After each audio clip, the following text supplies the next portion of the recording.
Hey everyone, this is FixerMed. Welcome to my high-yield biochemistry review series for the USMLE Step 1, NBME CBSE, and NBME CAS Exams. This will be part 4 of a multi-part video series detailing biochemistry from start to finish in a high-yield fashion for these examinations.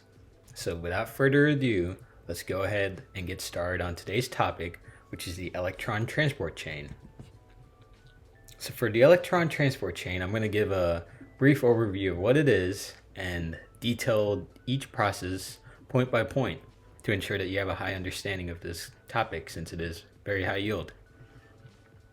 The electron transport chain is a crucial process in cellular respiration taking place in the inner mitochondrial membrane. It consists of a series of protein complexes and molecules that facilitate the transfer of electrons, leading to the generation of ATP. Here is a summarized overview of the steps. In complex 1, also known as NADH dehydrogenase, NADH donates electrons. Electrons are transferred to ubiquinone, known as Q, and ubiquinonin is also known as coenzyme Q. This transfers electrons to complex 3. Complex 3 is known as the cytochrome BC1 complex. Electrons move through cytochromes B and C1. There is a transfer of electron to cytochrome C. Cytochrome C transfers electrons to complex 4. Complex 4 is known as cytochrome C oxidase. In complex 4, electrons move through cytochromes A and A3.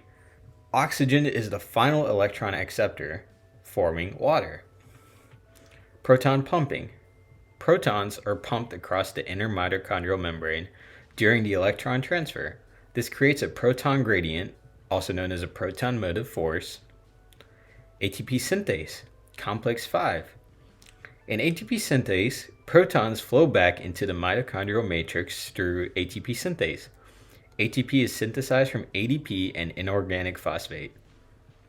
Chemoosmosis. Chemoosmosis is the movement of protons through ATP synthase. This powers ATP synthesis. This establishes an electrochemical gradient, and the overall result is that the production of ATP utilizing the energy released during the transfer of electrons.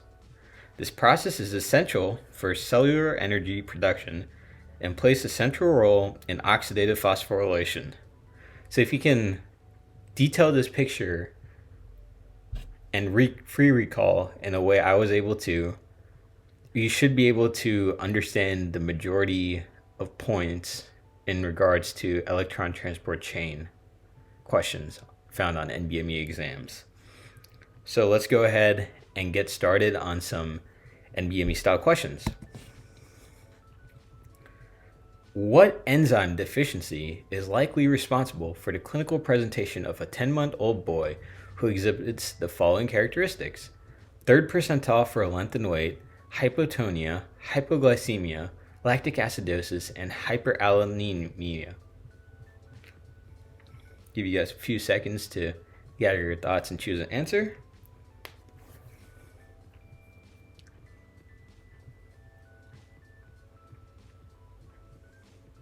Also, this is a review question from the previous video. I like throwing review questions as well to ensure that content is retained.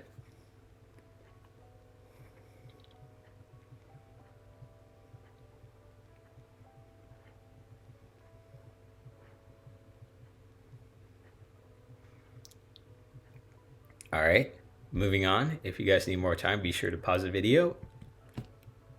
So the clinical presentation described, including hypoglycemia, lactic acidosis, and hyperalinemia, suggests a defect in gluconeogenesis. Pyruvate carboxylase is a key enzyme in gluconeogenesis that converts pyruvate to oxaloacetate, also known as OAA. This is an essential step for glucose synthesis. This impairs the conversion of pyruvate to oxaloacetate, disrupting gluconeogenesis, and leads to the observed metabolic abnormalities. Therefore, the correct answer in this situation is C, pyruvate carboxylase. In essence, the presentation consistent with deficiency of pyruvate carboxylase impairs the conversion of pyruvate to oxaloacetate, disrupts gluconeogenesis, and leads to the observed metabolic abnormalities.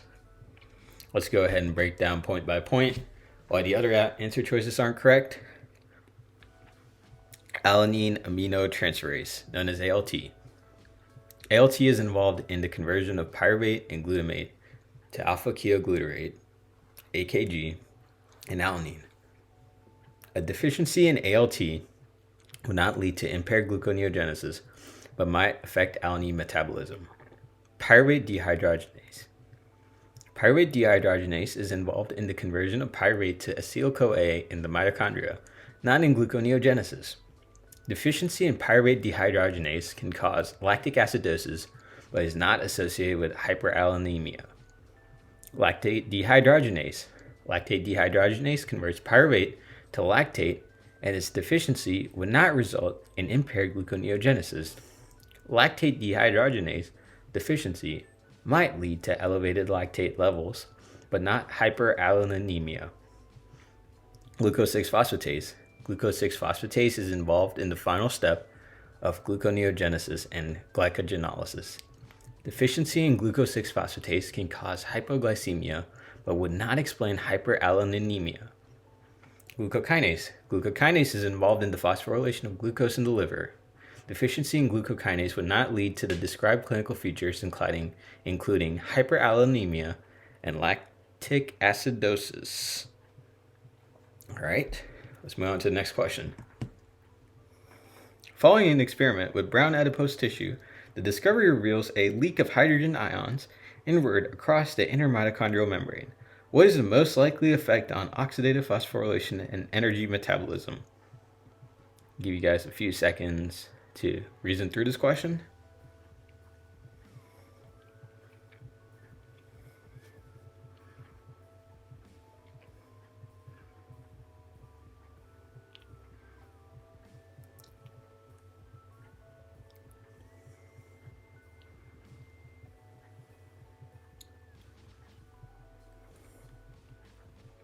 This is an electron transport chain question.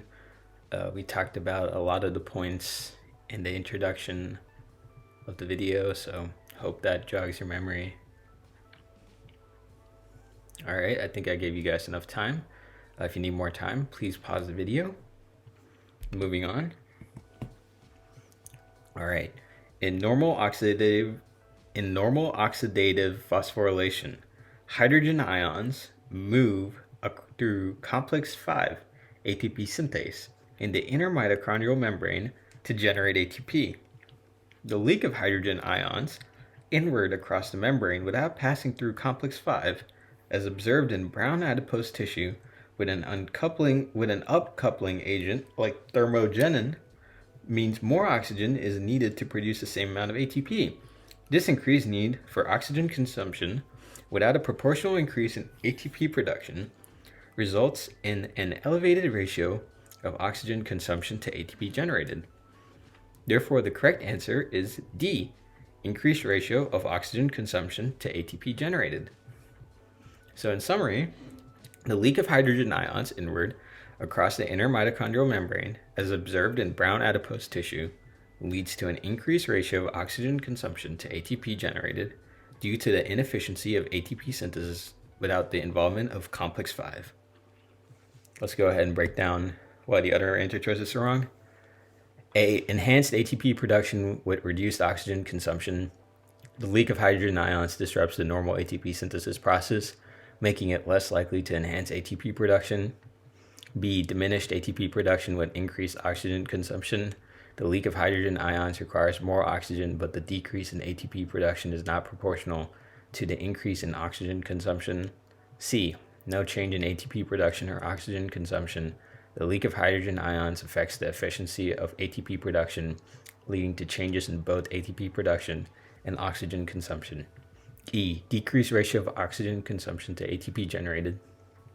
The leak of hydrogen ions results in an increased need for oxygen consumption, so the ratio is expected to rise, not decrease. F, unaltered ATP production but elevated oxygen consumption. The described leak of hydrogen ions has a significant impact on ATP production, influencing both ATP production and oxygen consumption. So those are the reasons why the other answer choices are not correct. Let's go ahead and move on to the next question.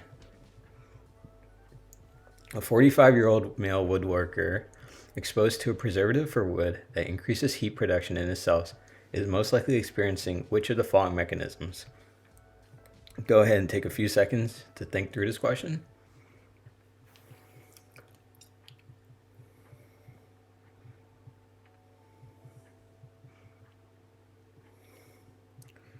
Another good electron transport chain question.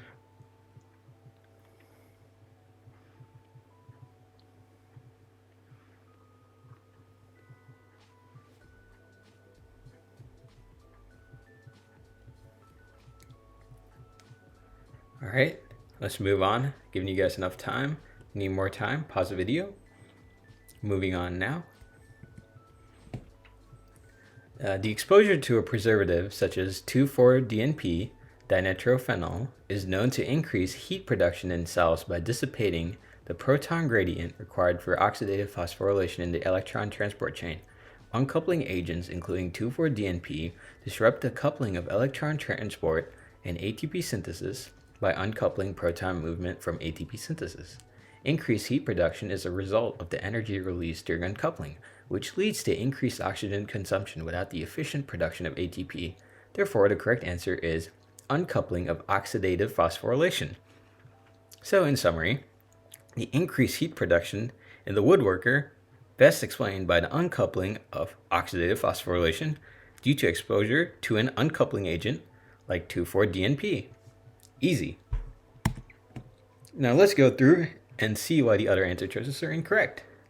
Inhibition of complex 1 NADH dehydrogenase. Complex 1 inhibition does not typically lead to increased heat production. It results in a blockage of the electron transport chain. B. Inhibition of complex 3. Complex 3 inhibition does not directly cause uncoupling. It blocks the transfer of electrons in the electron transport chain. C. Inhibition of cytochrome A3 component of complex 4. Inhibition of this component would lead to a block in the final step of electron transport, but is not associated with uncoupling. E. Activation of oxidative phosphorylation.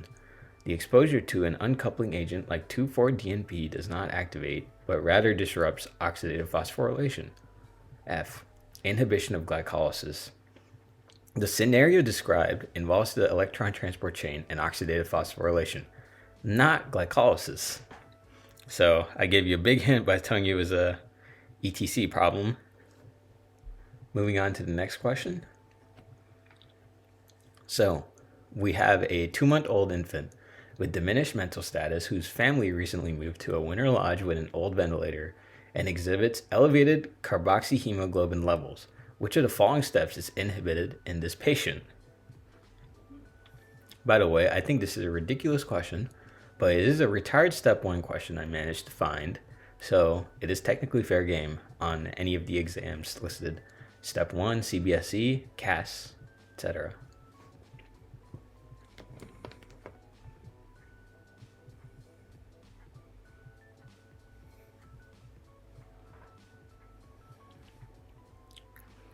All right, I think I gave you guys enough time. Let's go ahead and discuss this problem. So carbon monoxide is a toxic gas that competes with oxygen for binding to the heme group of cytochrome A3, which is a component of complex 4, cytochrome C oxidase, in the electron transport chain.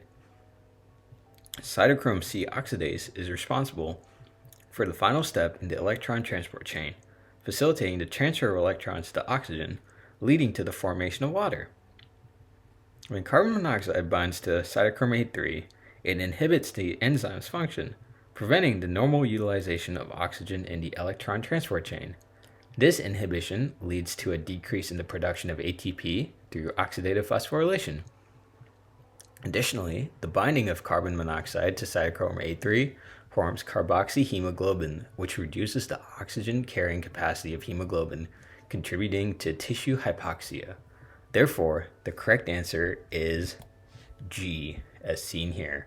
Cytochrome A plus A3 to oxygen. Final step. In the context of the clinical scenario described, where there was a 2-month-old with diminished mental status, family recently moved to a winter lodge with an old ventilator, elevated carboxyhemoglobin, suggests exposure to carbon monoxide. Inhibition of cytochrome A3 by carbon monoxide leads to impaired oxidative phosphorylation, reduces efficiency of energy production in cells. Diminished mental status is a very common manifestation of carbon monoxide. When you hear that, diminished mental status, high yield term for carbon monoxide poisoning due to the impact of brain function caused by inadequate oxygen delivery to the tissues. Moving on to the next question. We have a 40-year-old male working with paint thinner that presents with vomiting, blurry vision, a serum pH of 7.27, and a high anion gap. What is the most appropriate pharmacologic treatment for this patient?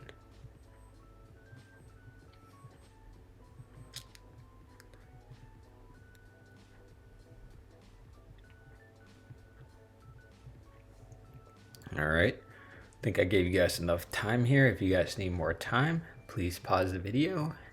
We are moving on now. So, explanation. The clinical presentation, including vomiting, blurry vision, low serum pH, and high anion gap, are suggestive of methanol toxicity. Methanol is found in paint thinner, and its metabolism involves conversion by alcohol dehydrogenase to formaldehyde, which is highly toxic and can lead to blindness and death. Fomepizole is a competitive inhibitor of alcohol dehydrogenase. This prevents the conversion of methanol to formaldehyde. By inhibiting this conversion, fomepizole effectively slows down the toxic effects of methanol and prevents the formation of harmful metabolites. Therefore, the correct answer is fomepizole. So, summarizing everything from the question, fomepizole is the preferred pharmacologic treatment for methanol toxicity. It inhibits the conversion of methanol to toxic metabolites by alcohol dehydrogenase, thereby prevents severe complications such as blindness and death. So B. Easy question. Let's go through why the other answer choices are incorrect. Ethanol. Ethanol is an alternative treatment for methanol toxicity as it competes with methanol for alcohol dehydrogenase, but fomepizole is considered a safer and more specific option. So if you chose ethanol, not a bad answer choice, but not the best answer choice. Naloxone. Naloxone is an opioid receptor antagonist and is not relevant for treating methanol toxicity. Atropine. Atropine is used to treat organophosphate poisoning, not methanol toxicity. Acetylcysteine. Acetylcysteine is used in acetaminophen overdose, not methanol toxicity. Vitamin K. Vitamin K is used to treat bleeding disorders, but is not indicated for methanol toxicity. So, review these answer choices. A lot of information here that is not exactly pertinent to electron transport chain or biochemistry, but if you can learn the information in the wrong answer choices, it will save you a lot of time when going through the organ block for the first time for a different discipline. So go through the pain the first time in biochemistry, and these foundational disciplines have an easier time in the organ blocks. If you guys have any questions, comments, or concerns, be sure to leave them in the comment section below. As always, this is FixerMed signing off. Be sure to have a great day, everyone. Thank you for your time and attention. Goodbye.